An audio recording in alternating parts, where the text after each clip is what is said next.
শৈত্যপ্রবাহ নিয়ে আরো জানাতে পঞ্চগড় থেকে যুক্ত হচ্ছেন সহকর্মী শফিকুল আলম। শফিকুল আলম, পঞ্চগড়ে আজ তাপমাত্রা কেমন এবং টানা শৈত্যপ্রবাহের কারণে কি প্রভাব পড়েছে? জি, শীতের জেলা পঞ্চগড়ে টানা ৬ দিন মৃদু শৈত্যপ্রবাহের পর আজকে সকালে সর্বনিম্ন তাপমাত্রা সামান্য বেড়েছে।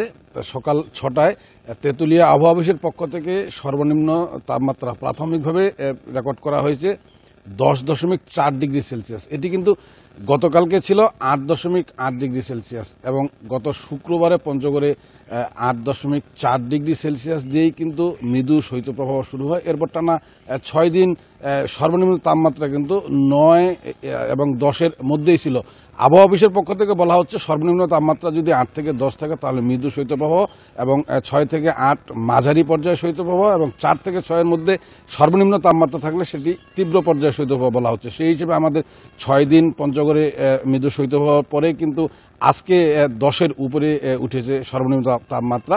তো আমরা আসলে যেটি দেখছি যে এই টানা 6 দিনেই কিন্তু বিকেলের পর থেকে ঘন কুয়াশা শুরু হয়ে যায়। সেই কুয়াশা কিন্তু পরদিন সকাল 8টা 9টা নাগাদ থাকে। এরপর কিন্তু যদিও সূর্যের আলো দেখা যায়, চারিদিকে রৌদ্র ছড়িয়ে পড়ে। আজকেও যেমনটি সকাল থেকেই কিন্তু আমরা সূর্যের আলো দেখতে পাচ্ছি, কিন্তু এই সূর্যের মধ্যে তেমন উত্তাপ নেই। সাথে উত্তরের হিমশীতল বাতাসেই কিন্তু হাড় কাঁপানো শীত অনুভূত হচ্ছে। তো এই আবহাওয়ার কারণে কিন্তু সবচেয়ে বেশি যারা দুর্ভোগে পড়েছেন তারা হলো নিম্ন আয়ের মানুষ, কৃষি শ্রমিক, খেটে খাওয়া মানুষ। বিশেষ করে রিক্সা ভ্যান চালক, যারা ইজি বাইক চালক রয়েছেন তাদের কিন্তু সীমাহীন দুর্ভোগ। তার কারণ অনেকেই যারা সাধারণ যাত্রীরা রয়েছেন খুব বেশি প্রয়োজন ছাড়া তারা রিক্সায় উঠতে চান না, রিক্সায় ঠান্ডার কারণেই তারা উঠতে চান না।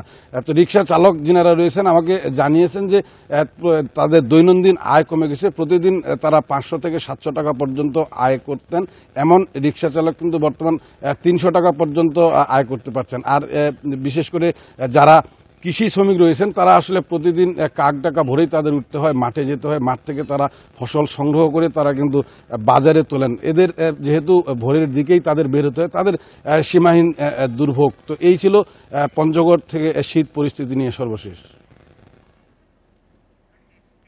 জি, শৈত্যপ্রবাহ নিয়ে পঞ্চগড় থেকে যুক্ত হয়েছিলেন সহকর্মী শফিকুল আলম।